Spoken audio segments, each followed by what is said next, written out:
Hi, Charles is SirBookSage here, and this is my 2017 A Reading Year in Review. Now, I just stumbled across Ariel Bissett's Year in Review video, and I really liked the way she did it and the format that she did it. Apparently, she does this every year, but again, I'm only 4 months on BookTube, so this is the first time I'm seeing one. So I decided to take a couple of the categories that she uses because I really enjoyed her video so much. And I'm going to do some of those same categories here, because why not? Total books read. I read 41 books, apparently, in 2017. Technically 43, but Goodreads is counting The Lord of the Rings as 1 book instead of 3. And technically, you can really count it as 6 books because each volume has 2 books in it. But I'm not going to get nitpicky. I'm just going to go with the 41. So, 41 books read. The bulk of those were read in the last 3.5 months of the year. Because my reading year is really divided up into 2 sections. There's January 1st to September 14th, and then there's September 15th to the end of the year. And the significance of September 15th is that's the day I joined BookTube. And so I read maybe 8 books from January to first half of September, and then like 30-something books from September till now. So in 2016, I really did not read all that much, maybe only a couple of books. Now, even when I'm not reading, I'm still buying books here and there, so I was still purchasing things, but I don't think I read more than really 2 books all of 2016. Most of my reading time was spent on technical manuals because I'm an IT guy, so I didn't do any pleasure reading other than like 2 books, which was really awful. And when 2017 began, I wanted to rededicate time to personal reading, find a way to fit that in. So I kicked off 2017 by going back to the well, back to my favorite story of all time, written by my favorite author of all time. And that is The Lord of the Rings by J.R.R. Tolkien. This is one of the many different versions I have of it. This is one of the anniversary collector's editions. It comes in a whole sleeve as well that this slides into. But it's just a gorgeous, absolutely gorgeous edition. But anyway, I don't want to start showing off the books really too much, but just the print with the red titles and everything. So cool. But I started my year off rereading this. It was the first time in about 10 years that I'd done a complete read-through of this trilogy. And I first read this when I was somewhere between 6 and 8 years old, so very young. And it's still is my favorite story of all time. And I was curious to see how it was going to read after that 10-year break, particularly considering epic fantasy and high fantasy has become so narrow, third-person POV focused, where this kind of, it's third-person, but you see interspersed in that is the overarching omni-narrator from time to time. But I have to say it was absolutely wonderful, as always. I completely fell in love with the story all over again. Even so many years later, this probably have been at least the 20th time I've read this series, at least. And I'm still discovering new little moments in it that I never noticed before. So it was the perfect way to kick off reading for 2017 and get myself back into the mood. And next up, I decided I was going to finally come back to the Wheel of Time series. I had read the first 6 books and then stopped. I think they were about 8 or 9 books published when I stopped because I knew there were so many more to go. So I was like, I'm going to wait till the series is done before I continue reading. And then Robert Jordan got cancer and died. And then his widow and the publishers worked together and picked Brandon Sanderson to pick up and finish the story. So now it's been finished for a couple of years. There's 14 books in the series now, plus a prequel. I own, I think, 12 of those now, plus the prequel. And I started my reread of the first 6 books last year, or this year in 2017. And I'm about halfway through, close to halfway through book 5. And I put that aside briefly because then I wanted to finally finish reading the Crown of Stars epic fantasy series from Kate Elliott. So I went back to the beginning of that and read what I had read originally, reread it, and then finished that. And this is where BookTube comes into play. Because The Lord of the Rings, the first 4.5 books of Wheel of Time, and the first 4 books of Crown of Stars pretty much took me all the way through January through the beginning of September. And I was finishing up book 4 of A Crown of Stars, my favorite book in this series. And I discovered BookTube. Now, interesting side note here. I had come across Lily C. Reed's BookTube channel 8 months ago. I stumbled across one of her videos, and I watched it. And somehow never noticed that BookTube existed. I have no idea how I didn't notice on the side and suggested readings. There must have been all these other BookTube channels, and I never even noticed them. And I can't remember how I rediscovered BookTube again, or I actually discovered it for the first time, how I made my way back to finding this place. It might have been a Kitty G video. I'm not sure. I know she was one of the first booktubers I discovered. Her, and then Bookish Betsy, and then Sam from Sam's Nonsense. And then, boom, BookTube. This whole world opened up. So I spent a week or two watching, devouring BookTube videos, and decided I can do that. I've got all these books lying around all over the house. Why not? So I dove in. And on September 15th, I started my channel. And then I dove right into the ISAT Rat Readathon that Sam's Nonsense had created, and I've gone from there. And I've been having a blast. And let's get into the categories that I'm swiping from Ariel Bissett. Shortest book read. First up, shortest book. And I'm counting an actual book and not like a short story or novella. And I'm just calling this a book whether it is or not. And that's Planet of Exile, or by Ursula K. Le Guin. This is one of her Hainish cycle books.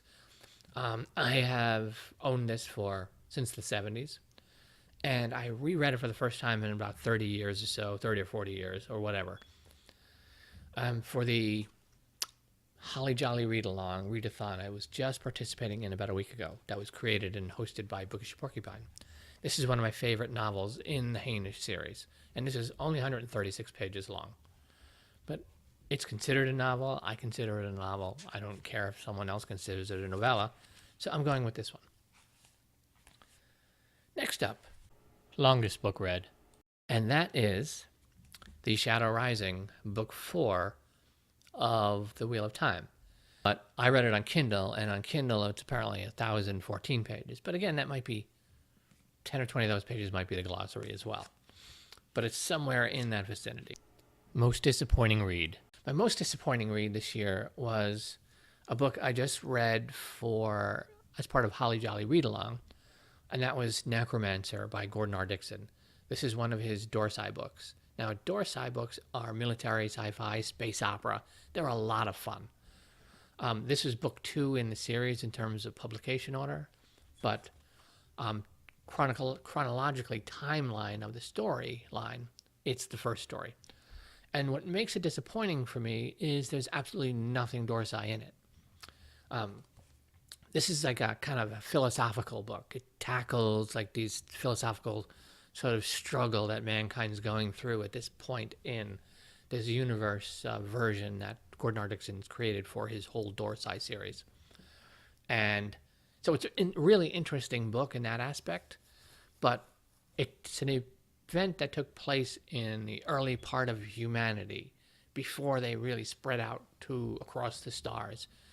And it's like a pivotal moment in history that changed the direction human society was taking. And the choices made here are, I guess, part of what ends up creating the scenario where the Dorsai exists later on, but the Dorsai don't exist for a long, long time after the events in this book. So it was disappointing for me because I was expecting Dorsai stuff like the other books I've read in the series, and there's not an ounce of Dorsai here. But it's a story from that same universe's past. So worth reading. Not necessary to read, really, as far as I've seen in the other Dorsai books I've read. But it was an interesting work, and you could see he was Dixon presenting these sort of challenges of how humanity looks at life and choices and everything. So, but overall disappointing if you're expecting Dorsai, because Dorsai is a very kind of fun, rollicking space opera stuff, and this was kind of a just more along a thought line stuff. So that's what was disappointing about it. Top 5 books. Okay, number 5 is, and this is a graphic novel, and I don't read a lot of graphic novels, but this is a book that I had seen the author talking about before it was published, and I knew I was going to get it once it was published, and then it fit right into the ISAT Rat Readathon, and that is Everyone's an Alien When You're an Alien Too by Johnny Sun. And this is just an absolute gem of a book. It's about this alien who is sent to Earth to learn about humans. And he meets everybody but a human. There's hedgehogs and badgers and birds and bees and all sorts of things, and trees. And there's little moments in here like this. How many friends in my life have I already had my last conversation with? And the book tackles loneliness and depression, and it also tackles being an introvert, all sorts of things like that. But it presents it in an interesting way, and you're learning about all these different aspects of personalities and people and interaction, told in the tale of an alien talking to a whole bunch of animals and trees and things. And it's absolutely wonderful. And because of how it's presented in just this kind of black and white sort of drawings, you can color it in. I've seen people creating entire color palettes of the book for themselves, and the author shares those out a lot on his Twitter feed. But an absolutely wonderful gem of a book. Highly recommend it. And number 4 on my top 5 books of the year is V.E. Schwab's A Darker Shade of Magic. And this I recently read. It is, this was so much fun. I can't wait to read books 2 and 3. And I actually have a review of this book. I'll put it up here in the cards. And it's a non-spoiler review. I give you kind of the basic setup, but don't spoil what happens overall. But basically, the premise is there are multiple versions of London. And this is sort of a hybrid between urban fantasy and high fantasy. And really, really good. V.E. Schwab's writing style, I really, really fell in love with. This is the first thing I've ever read by her. And I'm really looking forward to reading more, because just the writing style is what really grabbed me first. And then the storyline and the characters, I had a really good time reading this. And again, highly recommend it. If you like urban fantasy, definitely read it. If you like high fantasy, definitely read it. If you're an urban fantasy person interested in high fantasy, give it a read. If you're a high fantasy person interested in urban fantasy, give it a read. Really fun. And you can see there's so much more to this world she's constructed. And I know there's 2 more books in this trilogy, and I believe she's recently talked about that she signed a deal to write more stories set in this particular universe she's created. And I'm really happy about that. Number 3 is an older book, and this is The Exorcist by William Peter Blatty. Now, backstory real quick. I saw the movie when I was younger than I should have been to see it, and it scared the ever-living crap out of me. And to this day, it's still the scariest movie for me. My sister and I used to get together on Halloween after her kids were asleep, and we'd break out beer or vodka and stuff, and we'd put the movie on, and we'd scare the crap out of each other while drinking. And it was a lot of fun, but we'd do that. That was kind of our Halloween thing. And I've owned this book for a very long time, and a few times I've opened it up and started to read, and then I'm like, yeah, no, and put it back on the shelf. But this year I challenged myself after joining BookTube. Paperback Junkie actually did a review of this and Rosemary's Baby, of both the books and the movies. And after hearing him talk about the book and how it terrified him way more than the movie he found funny, and the book he found terrifying. And I was like, I find the movie terrifying, and so how bad is the book going to be? But I was like, I'm going to finally do it. And I read it, and it's absolutely brilliant. William Peter Blatty is such an amazing writer. This is the first time I've ever read anything of his, and he's really, really good. I can see why this book was as popular as it was and why it was made into a movie.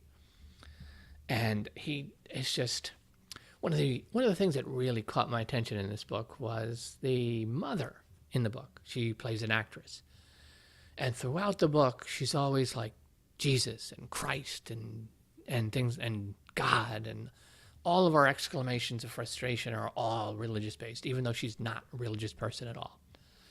And she's the only character in the book who does it, the mother. And I thought that was a really interesting choice and a smart choice, and it worked really well because you really do notice it. And none of the other characters make those same kind of exclamations. But I loved all the characters in this book. Damien, the priest, even the lieutenant, I particularly got a kick out of. And I know there's like at least couple more books. There's a sequel to this where the lieutenant is the main character investigating another sort of similar kind of incident, or at least it appears so. And then there's the prequel where you go back to Father Marin's past when he was a younger priest. And both of those were made into movies. Exorcist 3 is the sequel to this, and Exorcist Dominion, there's two completely different cuts of, which is interesting. Both interesting movies, but very different cuts from each other of that other book.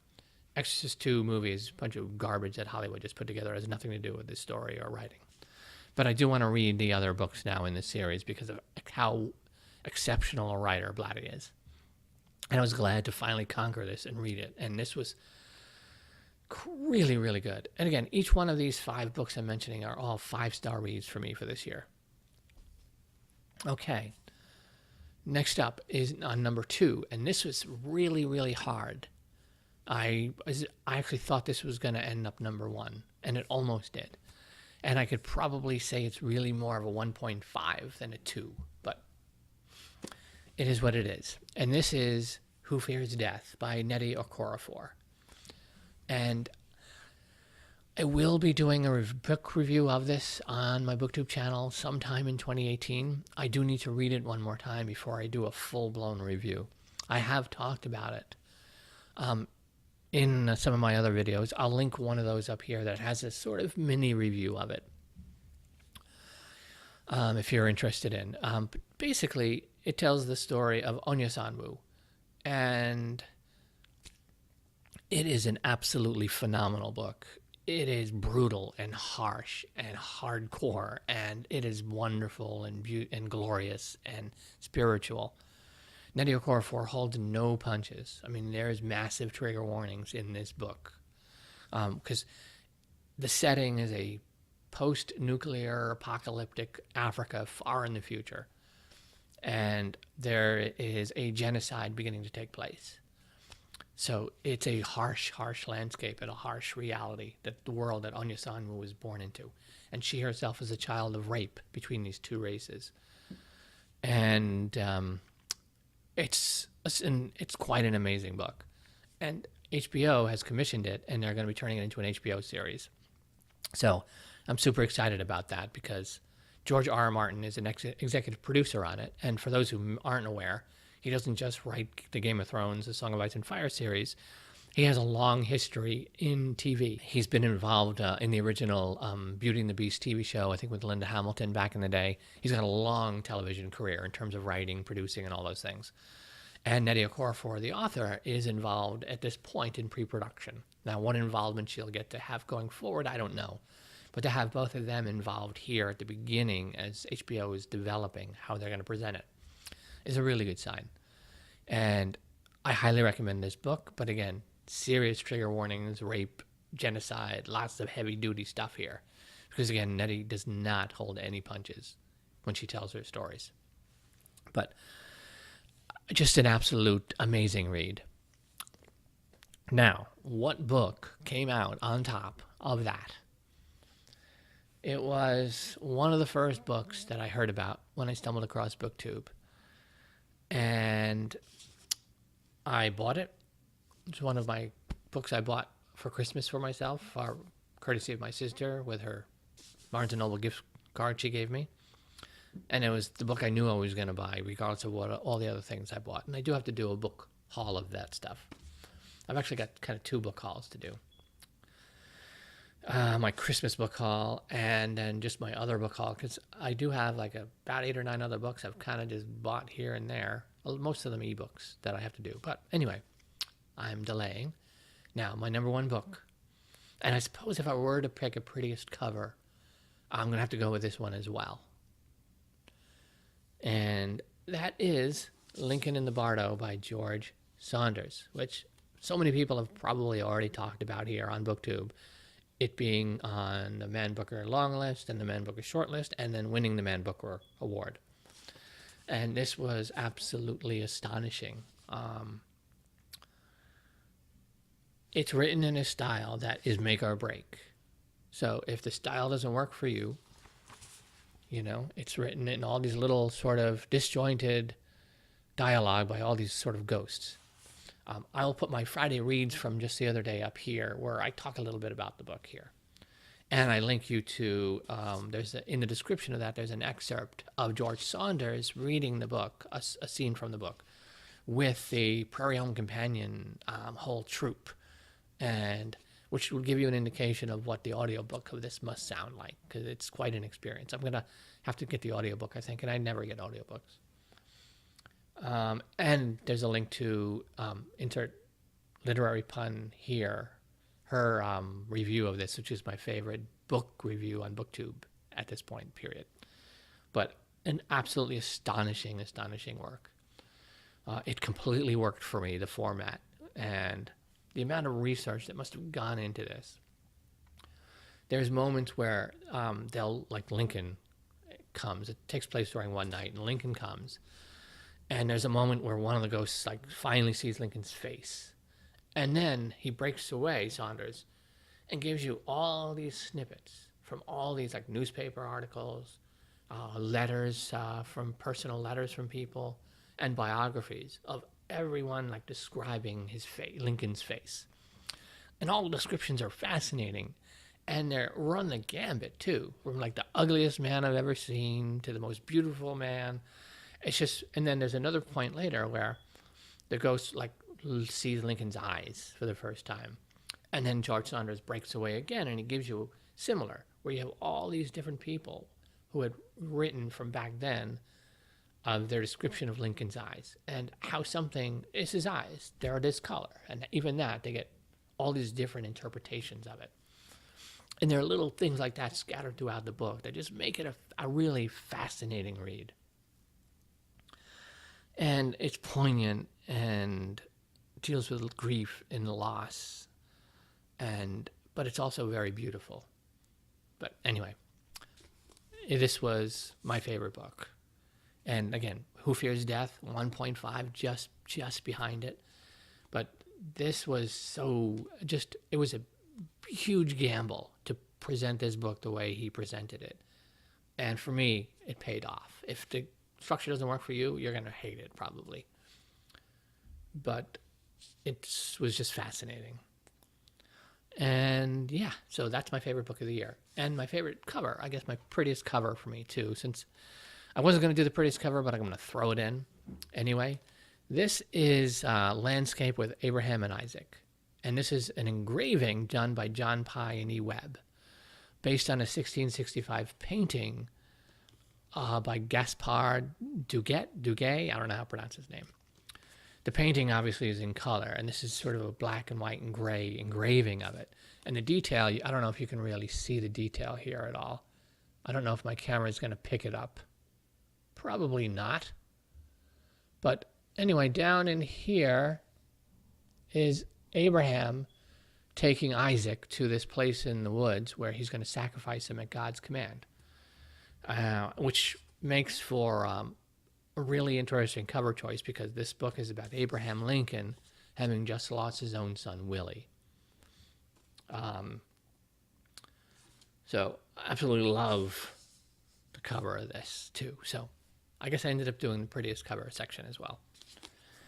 And that is my 2017 reading year in review. I'm reading other stuff as well. I'm actually I think I have 7 books on my currently read that I'm sort of bouncing around between. And most of those are reading at night in bed books. But I'm super excited for 2018. I'm going to have a separate video coming up sometime this weekend. If not, it'll be up definitely on Monday, the 1st. And that's going to be kind of my overview of what I want to accomplish in 2018. And I don't know if I'm going to have my sort of January TBR in that book, or I'm going to do a separate January TBR video. I'm still not sure. I'm still working all that out. But that's it. It's been a really good reading year. Discovering BookTube, of course, was fantastic. Meeting all you people here in this community, everyone who's been following me and commenting, everyone on Twitter. And I love watching everyone's videos for multiple reasons. Personalities, technical aspects, just to discover new books. And it's been quite a great year for reading-wise. Yeah, so I'm just going to wrap it up here. I am Charles of SirBookSage. Happy reading.